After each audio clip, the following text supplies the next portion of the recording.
Welcome to Reach Minds, Thoughts for Your Life's Journey podcast. In today's episode, we're going to be exploring how a powerful inner drive combined with a dash of imagination, passion, and purpose can transform a space into a truly special place. I know this because I benefit very much from being part of that space, which combines love for food and wine and great company and a sense of community, which I don't think I have experienced anywhere else living where I'm living.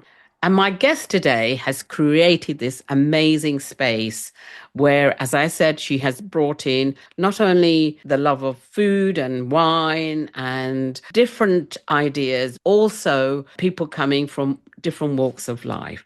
And this guest of mine is Suzy Nutt. Suzy is a brilliant mind behind Pulp, a vibrant cafe and a wine mart that has become a beloved hub for so many now. Suzy isn't just a successful entrepreneur, she's a creator who has built her own business on her own terms. Now, how many of us can say that? With a philosophy that resonates deeply, which is treat others how you want to be treated, serve what you want to be served. It's simple yet powerful. Along with this, Suzy's family background has provided her with the foundation and a driving force, so she tells me, to pursue things she felt most passionate about. Welcome, Suzy. Hello, Nita. That's very nice. Thank you. I'm really interested on the last bit, Suzy, which is about your family background. So tell us a little bit about what you mentioned to me when we were preparing for this, the unconventional family and how it fueled your creativity. Yeah, I mean, obviously for me, it just seemed very normal. But as I've grown up, I've realized that not everyone's parents came from such different backgrounds and different views. And I'm one of four. So that created a certain level of chaos that was always fun and, always on the tip of our toes and kind of not sure what's going to happen. Both my parents are medical. As I said, I'm one of four. I grew up in the countryside and, both of my parents are very loving, kind, intelligent people that, allowed us lots of freedom. I mean, we grew up in this space where there was always an open conversation, open dialogue about actually most things.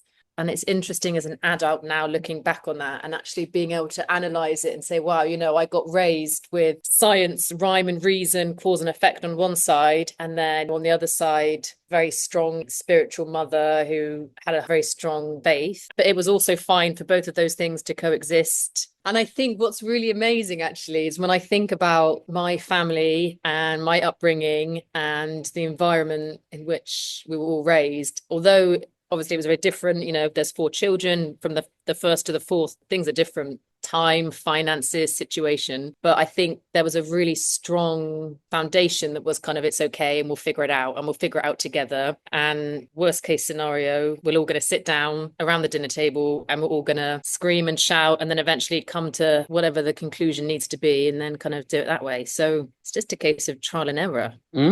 So is that how do you think Pulp as a hub grew for you? So tell me your thought of how you shaped Pulp. Do you know what? I mean, I know we spoke about it before. I feel not uncomfortable, but quite shy or coy, or I don't know, like talking about Pulp as though it's mine, because obviously I know it is mine and I know it's, ultimately I'm the one that makes a decision and has to deal with the consequences of that decision, the good and the bad. But it does feel, or rather, I don't feel like I'm not solely responsible. I wouldn't be anywhere if it wasn't for my family, my partner, my parents, my partner, my other half, even my son, all these different things. And I think one of the reasons Pulp is so wonderful is because the people that work with me, I give them a lot of freedom to feel like they're part of it as well. I think in that, we are all this kind of unit. At times, it doesn't always work, and we argue and we fight, and we have to sit down, and then I have to come and tell everyone, no, shut up, we're not doing that. But there's also a lot of times where it's like, no, okay, let's create a space where we can all talk and explore and listen and be heard. And I think that I think that's why it's so appealing to people, because there are all these different elements and these different components and these different people and backgrounds and experiences. And I think it would feel very inappropriate, unfair to be like, oh yeah, this is all just me. None of it's just me. It's everyone. It's all the different things that created me, as well as all the other things that created everyone else, that have all come together at this time. And I think even just starting Pulp was a combination of COVID, me and my other half trying to make the best of a really terrible situation and working incredibly hard. You know, when other people were taking their furlough and their loans from the government, and we were like, we've got to work. What we're going to do, just sit at home and do nothing? No, no, no. We're going to do it. And also, it was an opportunity for us to come together and work together. And that was really, really amazing, actually, for us as a couple and a family, and also as a community, because it got to the point in COVID where once a week we'd be sending out emails with lists of like menu items, deli items, baked goods we were going to make. And we'd have people queuing up literally round the block for their click and collects. And people would come to me and say, you know, we're literally waiting for your next email so that we can prepare our week. And that's given us hope. That's fantastic, though, isn't it? I mean, it's to create that and have that impact in a community it is amazing. Yeah. But I think the community need, like, I guess I could have done this somewhere else and it might not have worked. All these elements have to come together. I mean, if you want to be spiritual about it, like all the stars have to align. But it just so happened that this was like the right time, the right space, the right place, and you know, everyone else kind of wanted it as well. But you do have a following, don't you? You do sort of, if you think about COVID, near 3 years on, you do have a following. Because I know, because when You're I one of them. go sometime, I am one of them, yes. But when I go sometimes, I'm going, why are there so many people here? It's amazing. It's And the demographics are so variable for I know. me. There could be people with dogs, or there could be young runners, or even sort of senior runners who could Yeah. be in your space. And I wonder whether you pinch yourself sometime and you go, oh, how did we create this? I can, what I hear you saying is you are a leader. Conceptually, you and your partner created this. However, you're behind it. You're behind that. So in a sense, for me, you're a leader who leads from the front, leads together, and leads from behind. The bottom line stops with you. Yeah, And you're always. willing to have that hard conversation with Yeah. people if things aren't, I know, because I've seen it myself. Do you know what? I do always check myself though, and afterwards, I will come in, I'll say to the guys, like, X, Y, and Z has to be done. Like that's a fact. But I Yeah, would also say thank you for everything you do. Like my team know that I'm transparent, and I will come in and I will praise them all day, all night. I will repay them. Like obviously they get paid, and they get paid pretty well. But like there's also all the other lovely things. Like we'll go out as a team, we'll have parties, celebrations, like we'll treat them to things. I'll treat them to lunches, dinners, whatever. But with that comes having to be really clear. And it's like, okay, well, if something isn't right, something's not right. And I do have really high standards, and I do expect, like, my expectations are high, but they're incredibly high on myself. I mean, like, I'm incredibly self-critical. I will break everything down, and I will analyze, and I will think, and I will process. And if something isn't right, I won't just stick to my guns and be like, no, no, no, I had this idea. I will change it until it's right. And I right. will keep adapting and changing, because like everything's growth, isn't it? I mean, I think that might also be part of why Pulp's interesting for people, is because it's this constant evolution. And it is even like, seasonally, whether it's like the seating situation, because we are limited by our space, we have to adapt to the weather, whether it's the seasons and like the food that we can produce, whether it's different wines changing, whether it's, like this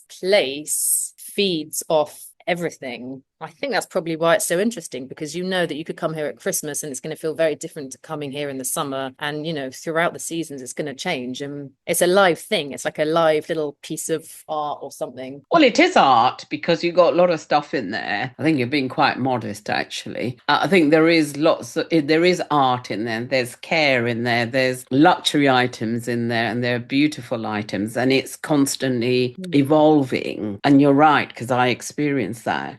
And what I'm kind of interested in is kind of your journey. We talked a little bit about your family, and I know we also talked about your mantra of be calm and unafraid.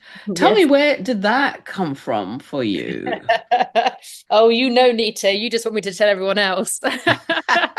So years and years and years ago, I was off traveling around South America, and I'd actually, God, honestly, it was kind of before South America was such an accessible place. There was lots of bus journeys and difficult, weird trips and traveling, but I literally did pretty much the whole of the continent. I had heard that I can take a boat, a cargo boat, up part of the Amazon. And I was like, yeah, that sounds like a good idea. I should try that. So I traveled through the jungle and found this little port and bought a crappy little hammock, slept next to a monkey for like 4 days.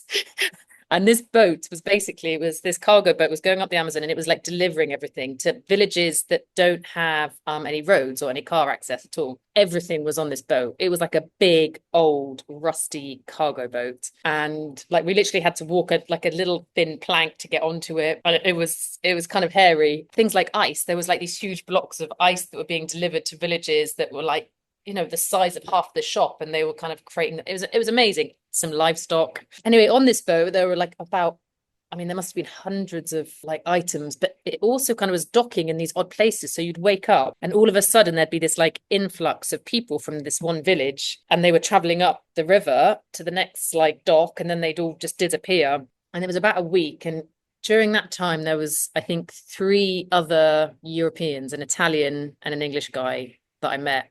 Other than that, it was just locals from like the Amazon, South America. One guy told me about ayahuasca, and I was like, oh, okay, that sounds kind of cool. Like that's interesting. And he told me about the philosophy of it. And interestingly, because of what my dad does as well, when I came back and I discussed it with him, there was like this huge, I didn't realize what a huge thing it was in terms of like these ceremonies and shaman and like these natural, obviously there's lots of natural medicines, but this was like after DMT. This is like the big bad boy. So I got told about this shaman in the Amazon. I think it was the Peruvian or the Colombian. It was the top Peru. So we went all the way up to a place called Iquitos, and then I managed through some crappy B&B to find someone that could put me in touch with someone else. And anyway, so we start getting on a tuk-tuk, going into the Amazon, and this guy was like, "Oh, have you got any torches?" And it was like, "No, I haven't got a torch." "Oh, yeah, I do have a torch. Yeah, what do you need a torch for?" Because my lights don't work. So it's like, it's nighttime. I'm on some tuk-tuk going into the Wow. Amazon. And the guy was like, "Have you got a torch?" So I'm like holding this torch up, and I'm like, okay, I hope this is a good idea. And I remember being like, do you know what? Just be calm and unafraid. Like, what? I might be an absolute loser, idiot who would do such a stupid thing. How could you be so reckless? But I struggle with fear in that I don't really have so much of it. And I just think, do you know what? Why not me? Why not have a go? Why not try? Someone has to fly to the moon. Someone has to open a shop. Someone has to get on a tuk-tuk and take ayahuasca and find their way through the Amazon with a torch. I remember it was like, just be calm and unafraid. And so I'm in the middle of this ceremony.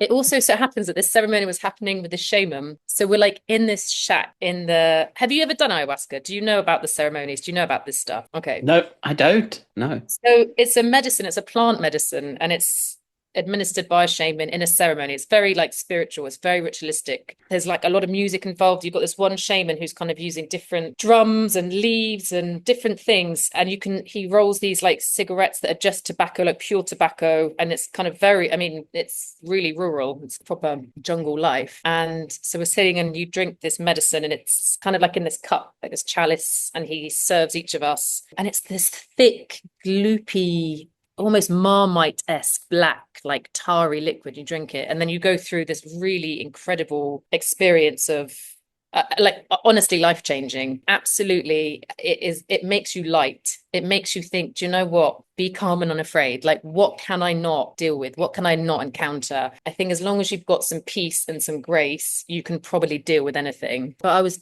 here in this ceremony, and there was also happened to be a thunderstorm happening. So there's this thunderstorm, there's lightning, and there's palm tree, it's in a jungle. And I was just like, wow. And that is when my little mantra came to me, and I try to remember it as best I can, whenever I can. And it's usually just chill out and work. I think there's nothing that you can't achieve if you just chill and work hard. It's kind of generally. Actually, it gives me goose pimples listening to your story, because you've elaborated it quite a lot since our first Yeah. conversation. And where I'm curious is, how long ago was this experience you had? When was this? I must have been 20. So I'm 35. So I must have been like 20, 22, 22, 23. I'd finished university.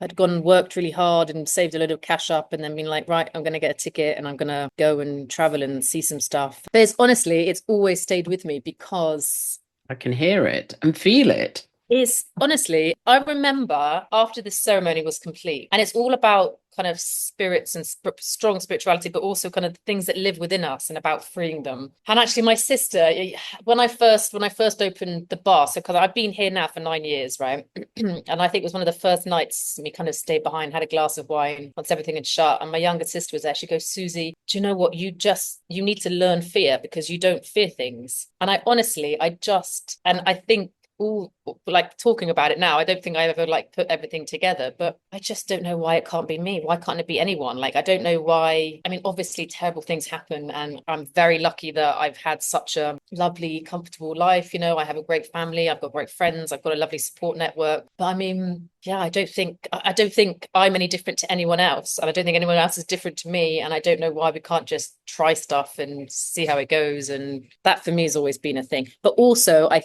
think that comes from so my dad is, I mean, like he's literally like the world's leading specialist in neuropsychopharmacology. Like he lectures governments and goes to, like he travels the world advising everyone around the world on lots of very clever things. But he grew up on a council estate in Bristol, in a really grubby part of Bristol. And, he went to Cambridge and Oxford and PhDs. The man's got smarts. And I think being raised by someone that didn't let their environment stop them from achieving what they wanted to achieve. And also my mum as well, she was very headstrong and like, this was right, this was wrong, this is what I'm going to do. I mean, why would you not try and achieve everything you would want to achieve and just give stuff a go? It's better to try and to fail than to sit at home thinking, oh, I should have done this, or should I? It's just like you and your podcast. It's like you have to try, you have to do it. Like otherwise you're not going to feel fulfilled creatively, and it could, lead to so many things. And I think it's nice to have that freedom to explore stuff. What I hear you saying is don't let your past or don't let your circumstances define you. And I think I also hear you saying is that have a go. And if you fail, then I guess we are all resourceful. We can pick ourselves up and have another go at it. And I think you embody that. You may not recognize it. I think you do embody that there isn't anything you can't do as long as you're willing to have a go at it. It's not even trying. It's actually you're saying, I'm going to have a go at this. And in that, in itself, I think from what I'm hearing makes you fearless because so what? What can happen in its entirety?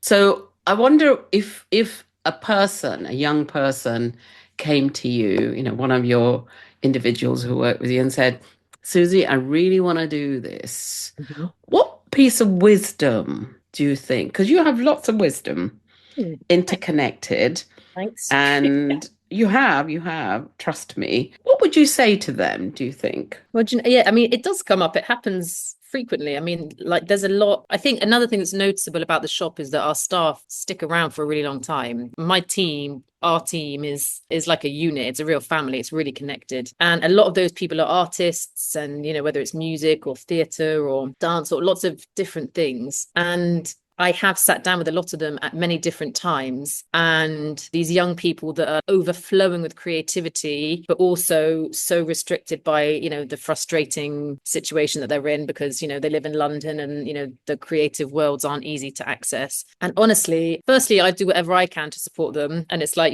whether it's, rearranging schedules or time shifts or giving them something to explore within the business as well, whether it's an event or something creative that they can kind of feel that they're still doing stuff and not just kind of working in a coffee shop, but just to try, just to think, why not you? Why shouldn't you be the one that does that? Why shouldn't you be the person that achieves that thing or goes out there? But sitting and talking about it is good, but there comes a point where you just have to do it, and you have to be free to be vulnerable. You have to be willing to expose yourself and stand up or try and talk yourself into some situation where you may not succeed, or you may look the fool, or you may feel uncomfortable. people, and it just doesn't matter. Ultimately, who cares what someone else thinks of you? Who cares whether someone thinks you're foolish or silly? Or, I mean, like, we're all just people. Literally, we're just people. And why shouldn't it be you? My advice is always just do it. And also bring me an idea and we can try and make that happen. Where did the ideas come from for generating this? I think they're fairly innovative and almost high end in the context of Ealing.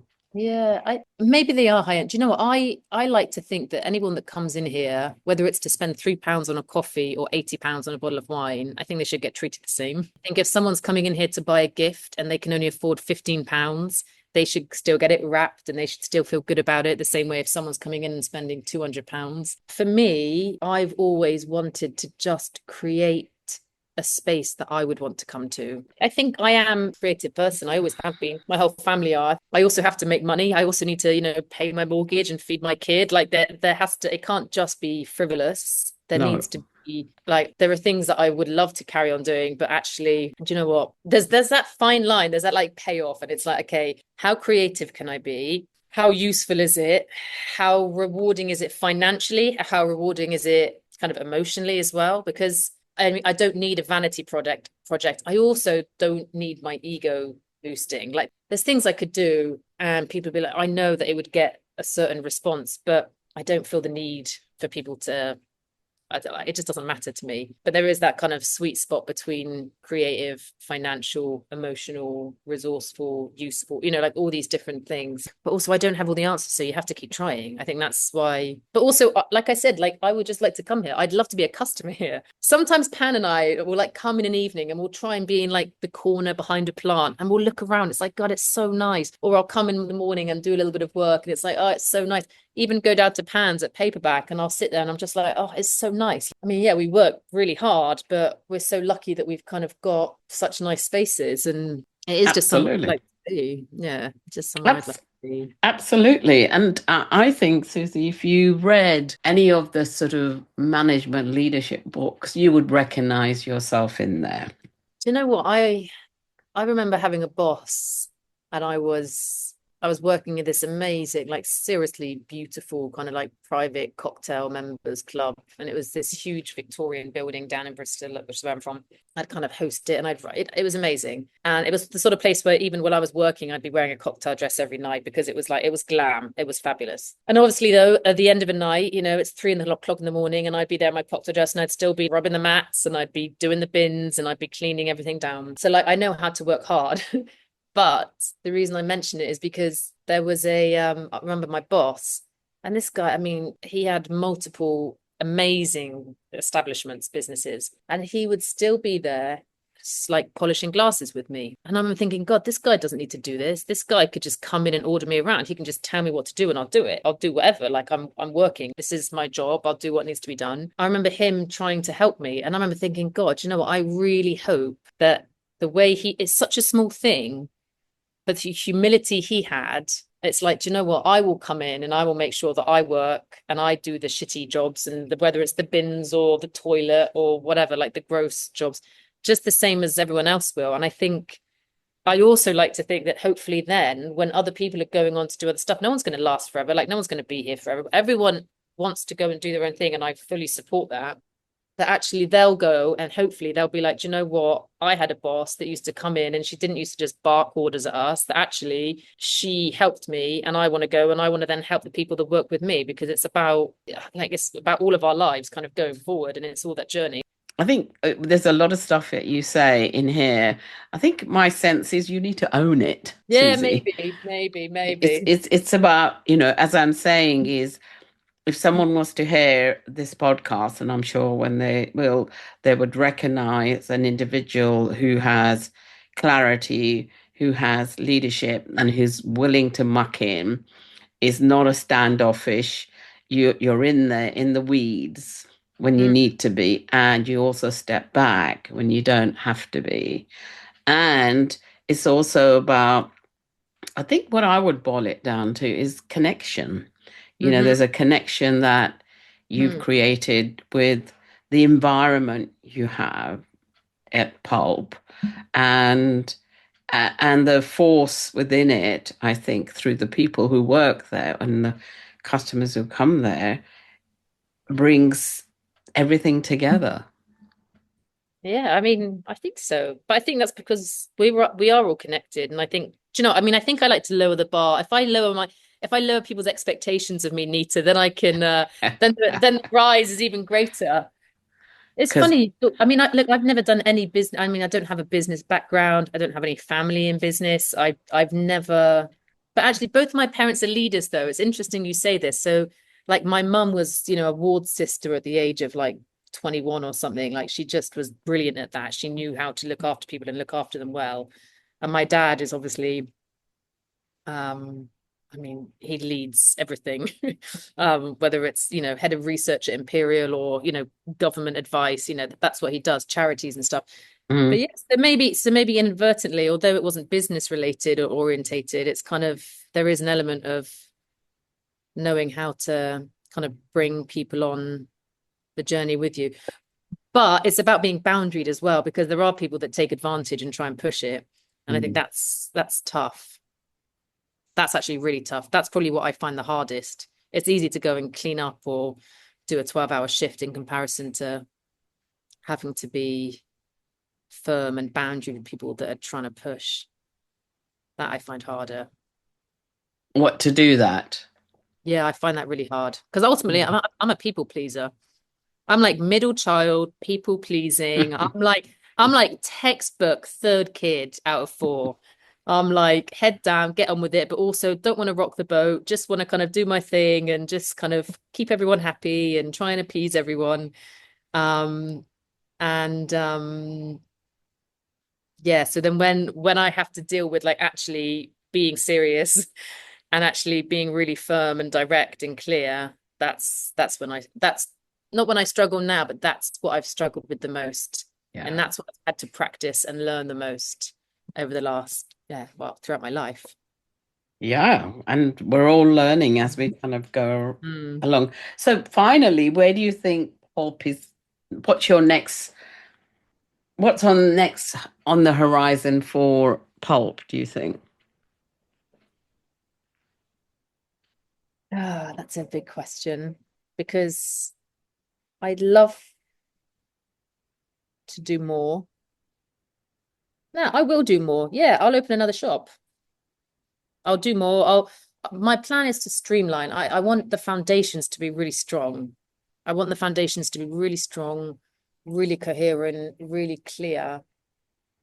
And then I feel like from there, I can keep building. So I think once this is kind of really clear cut, then yeah, maybe a little Pulp 2, Pulp 3, maybe. I don't know. Well, it's a vision, isn't it? I like the challenge. And also I think I can do it. But like I said, like I just think I need it to be right. I think for me, with most of the things I've ever done in my life, it's less about what should be done. It's about what feels like the right thing to do. Mm. And I think you like use, hopefully with integrity and with kind of clarity and decency, like being able to then go on and like try and do more things. But it's hard. I mean, honestly, it's hard. Like it's hard running one. I've got a kid. I've got a partner who also has his own business. Like we're constantly juggling, but I just think I can do it. So I think I should try. I think you ought to do it, not even try. Yeah, Get past the try bit. yeah. Susie, thank you so much for allowing me in your world. And You. Thanks for and listening. I no. I just loved hearing your story because it is a story and it's a powerful one that I'm sure for lots of people it would resonate for them. So thank you so much. If you're interested in working with me, connect with me on LinkedIn, Facebook, Instagram, or www.nitasharma.com. And if you enjoyed the podcast, why not consider subscribing on Apple Podcasts, Spotify, or wherever you have access to your podcast, and leave a review.